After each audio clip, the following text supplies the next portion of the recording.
हम पहले से ही बैठे हैं बेसमेंट में और मुझे शौच जाना है। मैं सोचता हूँ छोड़ो, मैं बाहर चला जाता हूँ। मैं प्रकृति में होता तो खुद ही शौच कर लेता। मैं सोचता हूँ मैं बाहर जाता हूँ, मैं शौच के लिए बैठता हूँ। संक्षेप में मैं नीचे बैठता हूँ, ठीक है। और सही कहूँ तो मैं सुनता हूँ। इस टेप को कैसे खोला जाता है?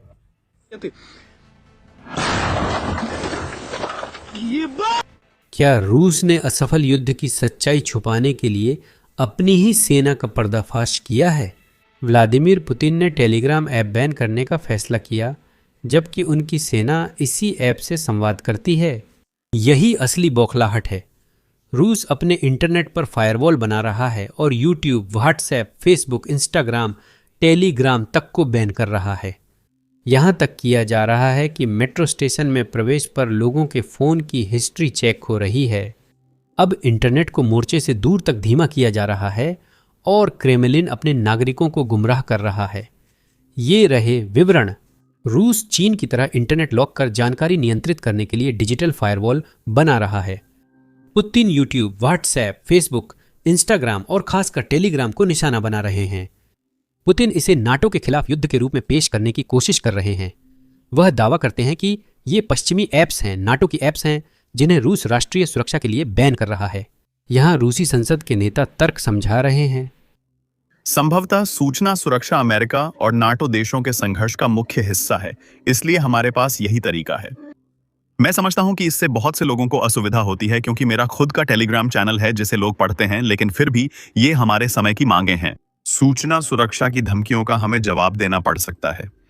क्या आप मैक्स पर जाएंगे या आप पहले से ही मैक्स पर हैं? मैं पहले से ही मैक्स पर हूं। मेरा मैक्स पर एक चैनल है और सिद्धांत रूप में मैं अपनी सारी कामकाजी बातचीत मैक्स पर ही करता हूं। अब तो यह आपके लिए समस्या नहीं, मेरे लिए नहीं।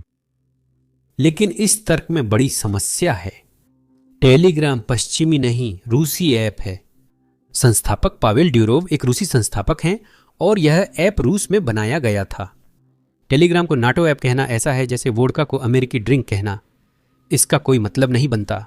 और इससे भी ज्यादा महत्वपूर्ण बात यह है कि टेलीग्राम का इस्तेमाल सिर्फ आम लोग खबरें पाने के लिए नहीं कर रहे हैं, बल्कि रूसी सेना भी इसका इस्तेमाल कर रही है। इसीलिए यह फैसला तबाही बन गया। रूस ने स्टारलिंक की पहुंच खोने के हफ्ते में ही टेलीग्राम बैन किया। आपको स्टारलिंक के साथ क्या हुआ था याद है? यूक्रेन ने रूसी टर्मिनल बंद किए, जिससे रूसी कमांड और कंट्रोल ठप हो गया और हमले रद्द कर दिए गए। सेना विकल्प खोजने में जूझ रही थी और स्टारलिंक बंद होने से उबरने से पहले ही पुतिन ने उनके बैकअप कम्युनिकेशन सिस्टम पर भी बैन लगा दिया। यह बड़ा फैसला है जिससे फ्रंट लाइन के रूसी सैनिक मारे जा रहे हैं। फिर भी यह फरवरी 2022 से सच है। पुतिन अपनी 3 दिन की सैन्य कार्रवाई शुरू होने से ही अपने सैनिकों को मरवा रहे हैं। इस बार रूसी सैनिक खुद पुतिन की दोहरी नीति उजागर कर रहे हैं और टिकटॉक वीडियो बनाकर बैन हटाने की गुहार लगा रहे हैं। सुनिए। मैं आरकेएम की ओर रुख करना चाहूंगा। मैं रॉसकॉम, नादजोर और वरिष्ठ अधिकारियों से अपील करता हूं कि यह बात व्लादिमीर व्लादिमीरोविच तक पहुंचे। टेलीग्राम प्लेटफॉर्म तेजी से जानकारी साझा कर दुश्मन के यूएवी का सफलतापूर्वक मुकाबला करने में मदद करता है। दुश्मन के बीपीएल से सफलतापूर्वक लड़ने के लिए। अब आप क्या चाहते हैं? यह तथ्य कि अब आप यह उपकरण हमसे लेना चाहते हैं। खैर, जो हवा बोता है वही तूफान काटता है। हम अपने लोगों के योग्य बेटे हैं। हम हमेशा समर्थन में हैं और दुश्मन को हर क्षेत्र में हराने के लिए तैयार हैं, चाहे वह कठिन हो या आसान। लेकिन अब सूचना के आदान प्रदान की प्रक्रिया, जिसे बड़ी मुश्किल से स्थापित किया गया था, और भी जटिल होती जा रही है। मुझ पर भरोसा करें, मुझे यह सबसे अच्छा पता है क्योंकि मैंने ही इसे स्थापित किया था। क्योंकि मैं इसे ठीक कर रहा हूं। ठीक है। इन वीडियो के रूसी सोशल मीडिया पर वायरल होने के बाद अब पुतिन के प्रवक्ता यह दावा कर रहे हैं। वे कहते हैं यह हास्यास्पद है कि रूसी सेना टेलीग्राम पर निर्भर करती है। यह असंभव है। जो लोग यह जानकारी फैला रहे हैं वे सैनिक सिर्फ गलत जानकारी फैला रहे हैं। उन्होंने यह बात टेलीविजन पर कही। सुनिए। आपने रूस में टेलीग्राम की धीमी गति पर टिप्पणी की थी। रातों रात सैन्य ब्लॉगर्स ने रिपोर्ट किया कि धीमी गति और संभावित ब्लॉकिंग विशेष सैन्य अभियान क्षेत्र में बलों के समन्वय को गंभीर रूप से बाधित कर रही है। क्या क्रेमलिन के पास ऐसी कोई चिंता है? देखिए, आप जानते हैं मैं कोई विशेषज्ञ नहीं हूं। इन सवालों का जवाब रक्षा मंत्रालय को देना चाहिए।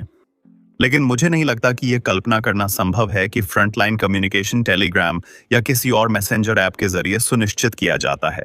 ऐसी चीज की कल्पना करना मुश्किल और असंभव है। तो किसी भी हाल में बेशक अब इस बारे में विशेषज्ञों को बात करनी चाहिए। वे कहते हैं कि आखिरी वाक्य महत्वपूर्ण है। यह कठिन है और रूस का फ्रंटलाइन पर टेलीग्राम इस्तेमाल करना असंभव है, और रूसी सैनिकों ने इसे बहुत गंभीरता से लिया है क्योंकि अब वे सरकार की अक्षमता को उजागर कर रहे हैं।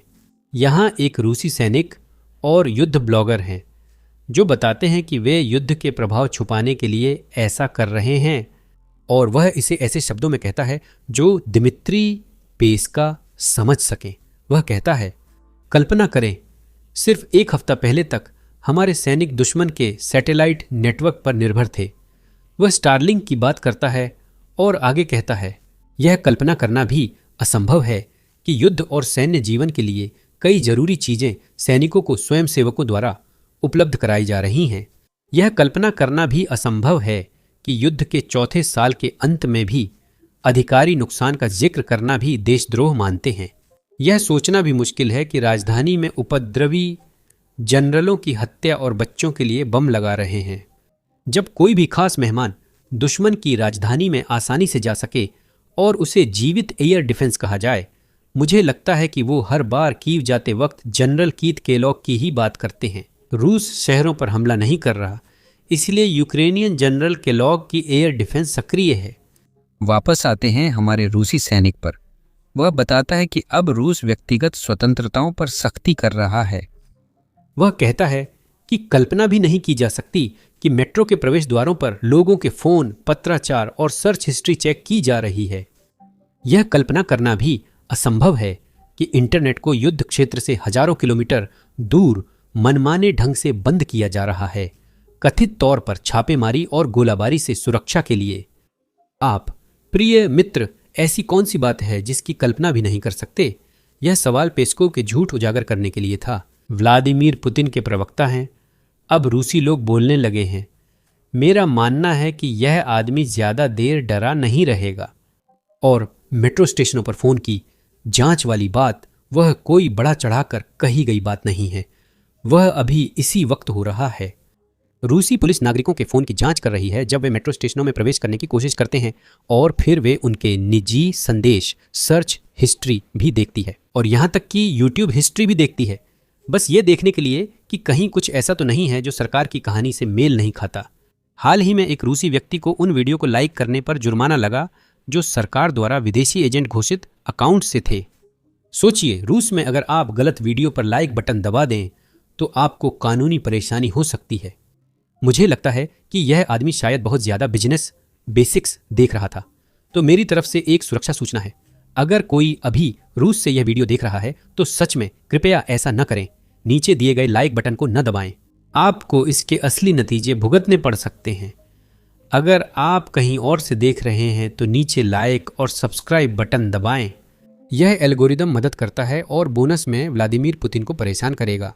अब चलिए पुतिन के समर्थकों के बारे में बात करते हैं, क्योंकि अब तो वे लोग भी जो व्लादिमीर पुतिन का समर्थन करते थे उनके किए जा रहे कामों के खिलाफ बोल रहे हैं।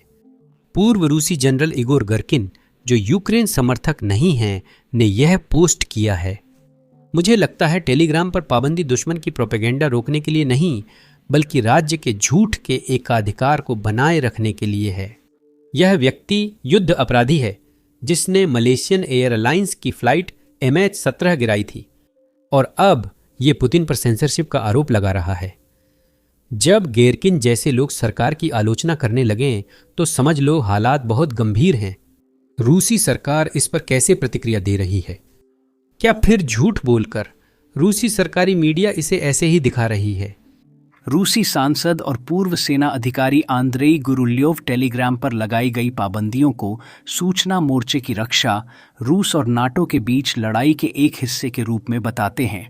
स्थिति इसकी मांग करती है, बाहरी खतरे हैं, रूस को प्रतिक्रिया देनी होगी, इसलिए मास्को पश्चिम के साथ तनाव का इस्तेमाल कार्रवाई के मौके के रूप में कर रहा है। एक बेहद लोकप्रिय मैसेजिंग ऐप पर आरबीके की रिपोर्ट के अनुसार सितंबर 2025 के आंकड़ों के मुताबिक टेलीग्राम रूस में दूसरा सबसे लोकप्रिय मैसेजिंग ऐप था।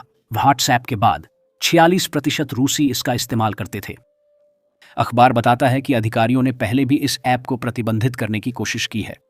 2018 से 2020 तक उन्होंने टेलीग्राम को ब्लॉक करने की कोशिश की, लेकिन आखिर में रूसी अधिकारियों की प्रतिक्रिया से हार मान ली। टेलीग्राम के संस्थापक पावेल ड्यूरोव ने कहा कि नागरिकों की स्वतंत्रता सीमित करना सही नहीं है। पावेल ड्यूरोव ने अपने टेलीग्राम चैनल में लिखा कि टेलीग्राम अभिव्यक्ति की स्वतंत्रता और गोपनीयता के पक्ष में खड़ा है, चाहे कितना भी दबाव क्यों न हो। उनकी राय में ये प्रतिबंध अधिकारियों द्वारा अपने नागरिकों को एक राज्य नियंत्रित ऐप पर स्विच करने के लिए मजबूर करने का प्रयास है, जिसे निगरानी और राजनीतिक सेंसरशिप के लिए बनाया गया है। रूसियों पर राज्य नियंत्रित नए ऐप मैक्स पर स्विच करने का दबाव डाला जा रहा है। अब यूक्रेन निश्चित रूप से पुतिन द्वारा की जा रही सभी गलतियों का बहुत फायदा उठा रहा है, लेकिन यह आपको हैरान कर सकता है।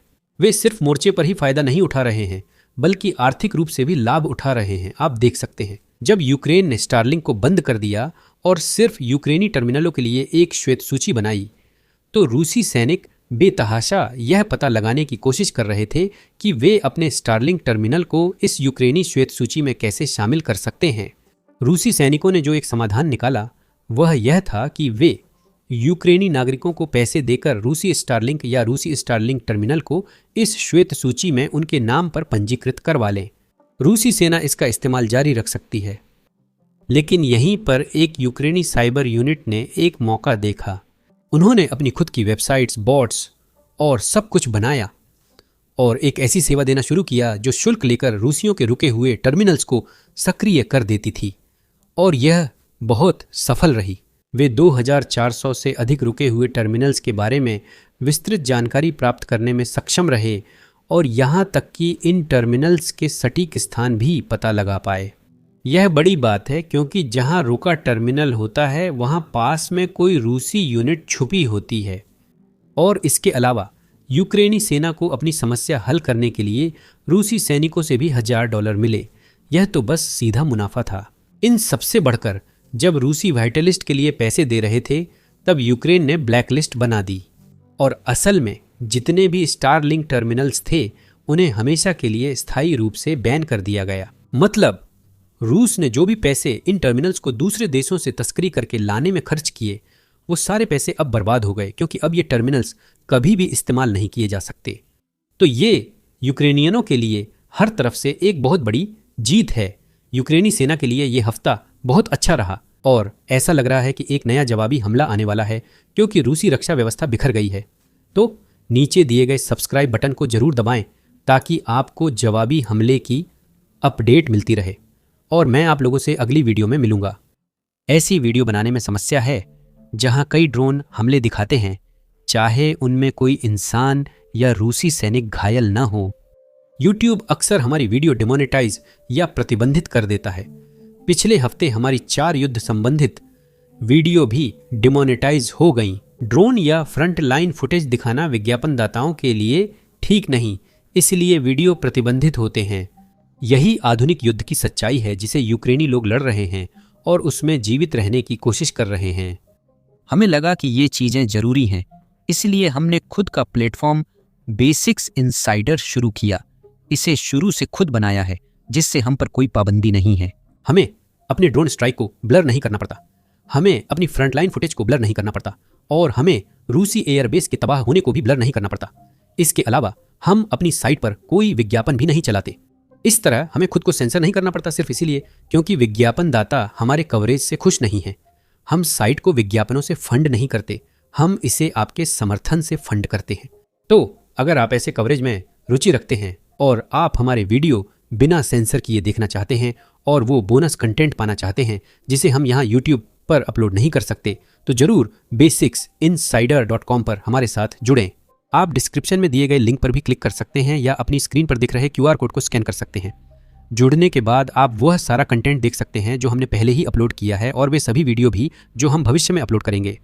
इसके अलावा आप हमारी कवरेज और हमारे चैनल को सपोर्ट भी करेंगे, तो इसके लिए आपका बहुत बहुत धन्यवाद। मेरा नाम सैम है और मैं आप सबसे अगले वीडियो में मिलूंगा।